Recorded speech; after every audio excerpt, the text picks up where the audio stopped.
Naime, ovako vam naslov djeluje poprilično neobično kako je to posebne životinje bile i spominjem dječju lektiru i naravno televiziju i ostale medije.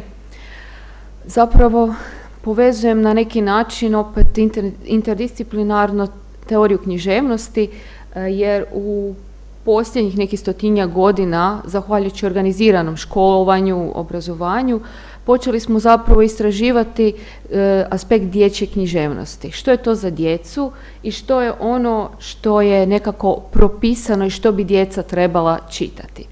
S druge strane, posljednjih 30 godina imamo veliki razvoj medija u smislu filmova za djecu. Naravno, postoje i oni puno rani sa prvim početcima filma od Snjeguljice nadalje, ali gledamo posebno ovo strogo ovih 30 godina, zato što su ti mediji postali daleko dostupniji nego što je to bilo unazad možda 50 godina. Danas djeca su konzumenti tog medijskog prostora. Unutar toga se sad događa jedna nešto malo složenija situacija. Imamo književna djela koja su adaptirana za prikazivanje na ekranu, a opet i ona prate neki svoj smjer, neki svoj svijet stvaraju. Iako nam se sad ovo još ništa ne otvara, pokušat ću objasniti što su te posebne životinje. Posebne životinje su oni likovi životinjski koji se najčešće javljaju primarno u dječjoj lektiri, u razrednoj nastavi, jer teško je obuhvatiti sada sva područja hrvatske književnosti, a opet kao predmeta i naravno tu je jedno zasebno područje medijske kulture koje obuhvaća film, koje su prva 4 razreda najčešće i najviše radi. U tim dijelima i filmskim i književnim javljaju se neke životinje. Jedna od tih životinja, svakako svi ste se susreli sa miševima, mačkama, psima u književnim dijelima, a ja ću vam otvoriti i prikazati još neke koje su na ovome slajdu, drugome kad ga otvorimo. Evo ga.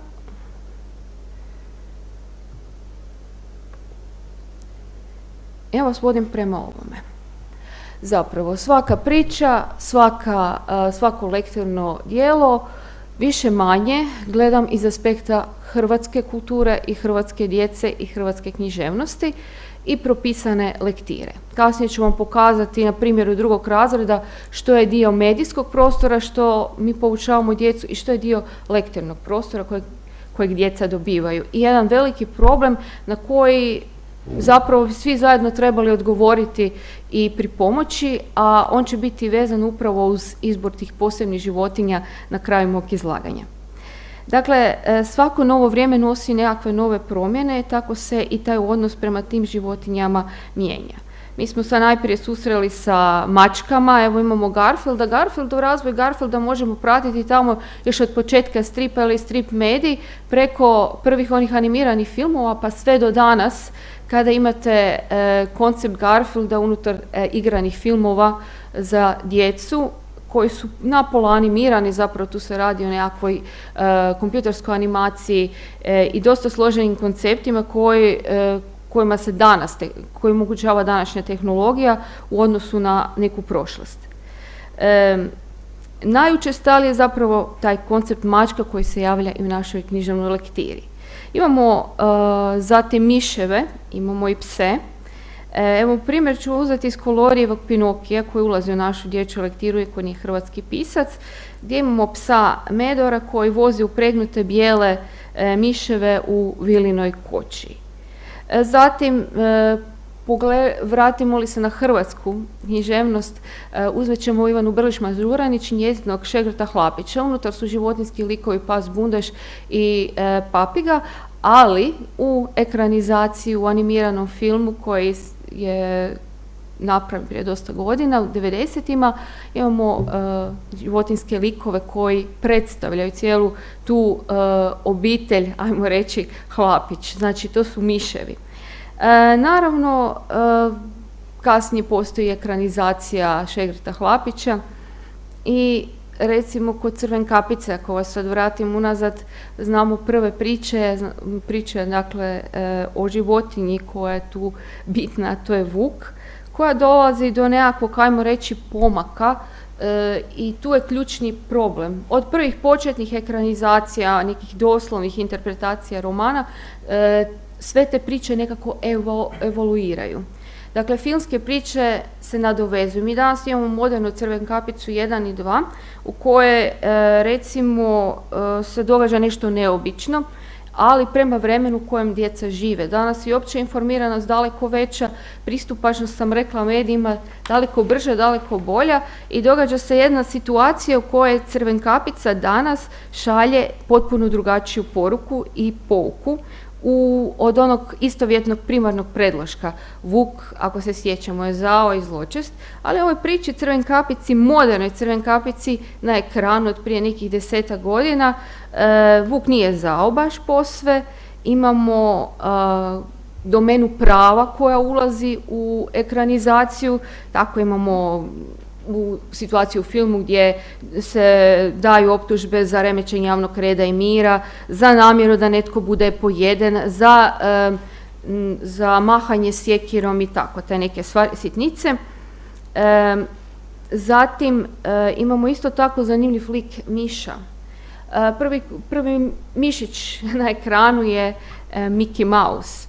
Ova središnja slika koja pripada nekakvom, ajmo reći, modernije Mickey Mouse-u i ekipi, znači dolazi i on do promjena i on se mijenja. Dakle, ne samo što imamo početne stripove, početnu priču iz književnih predložaka i stripova, nego razvija se čitav novi svijet na jedan drugačiji način unutar medija. I tu je jako teško doskočiti nekakvim novim tendencijama. Recimo kod filmskih ekranizacija, kao i kod književnih tekstova, nameće nas se niz moralno-pedagoških problema, što je recimo posebno zanimljivo u pogledu onog Maše i Medvjeda, gdje imamo djevojčicu Mašu koja je poprilično nestašna i sviđa se današnjim generacijama.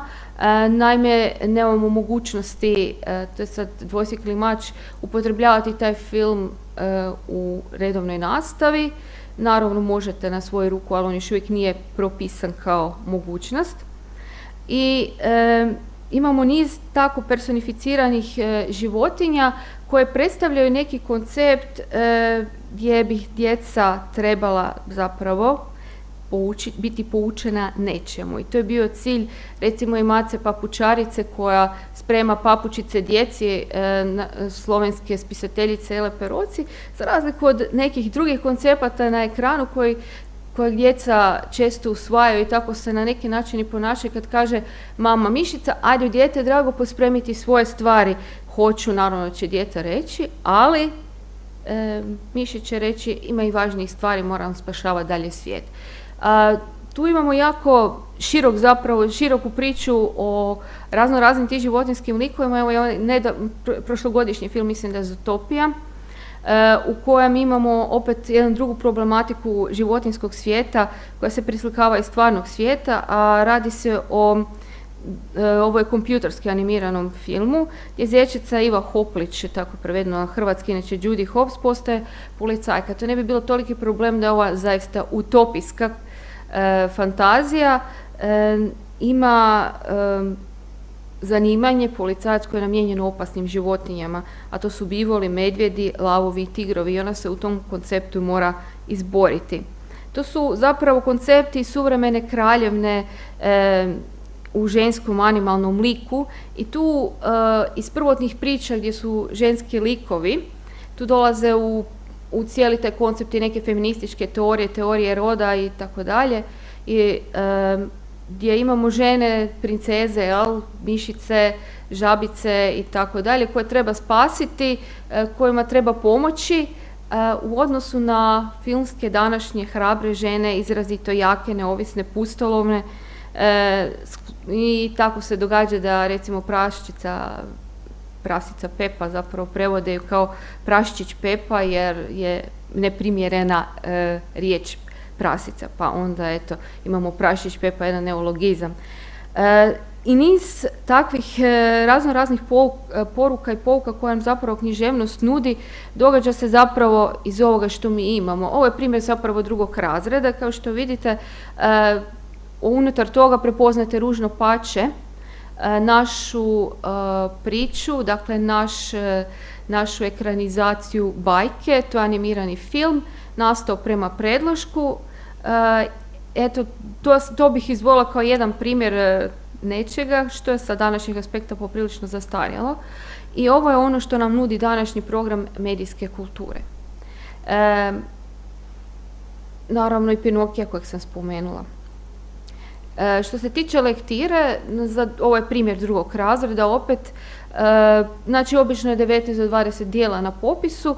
Iz ovog pregleda možete zaključiti zapravo ne baš previše, jer u Eli Peroci vam se krije nešto drugo, a Ela Peroci je pisala Matu Papučaricu, obično se događa nešto u prvom razredu. Evo, Prosenjak vam ima Miša i Hrvoje Kovačević ima generala Kiro Miša, jednog hrabrog miša, i spretnog u ovom dječaku sa zvjezdanim čizmama imamo ribice.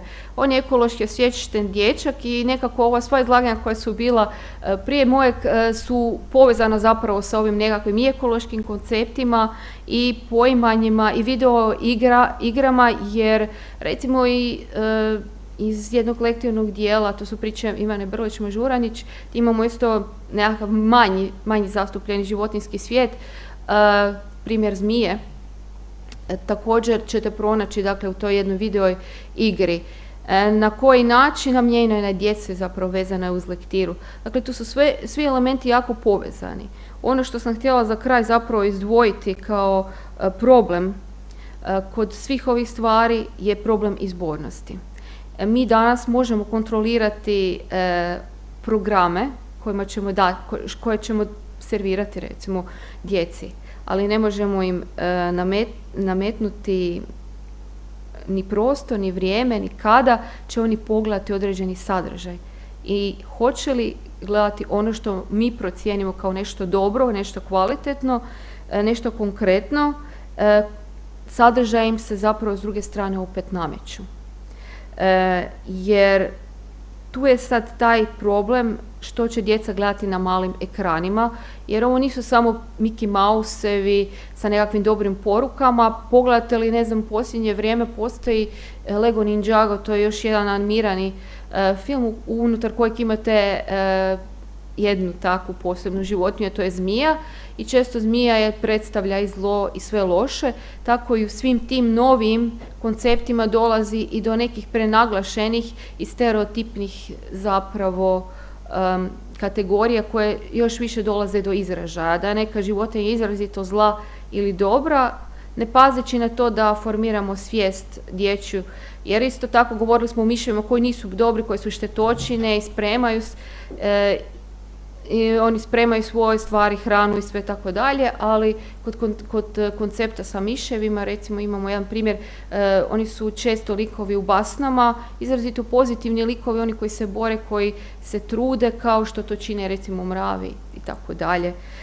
Dakle, unutar sveg tog koncepta tih posebnih životinja nameću nam se zapravo modeli ponašanja, sa jednom možda razlikom koju ja nisam spomenula u književnim tekstovima, gdje vi zamišljate kako će taj životinjski lik izgledati, a svijet koji stvaraju mediji je vrlo nepredvidljiv i daleko od svijeta Mace Papučarice, mačka Silvestra kojeg ste vidjeli, mačka Toma, koji su sasvim posebna priča iz životinjskog svijeta. Hvala.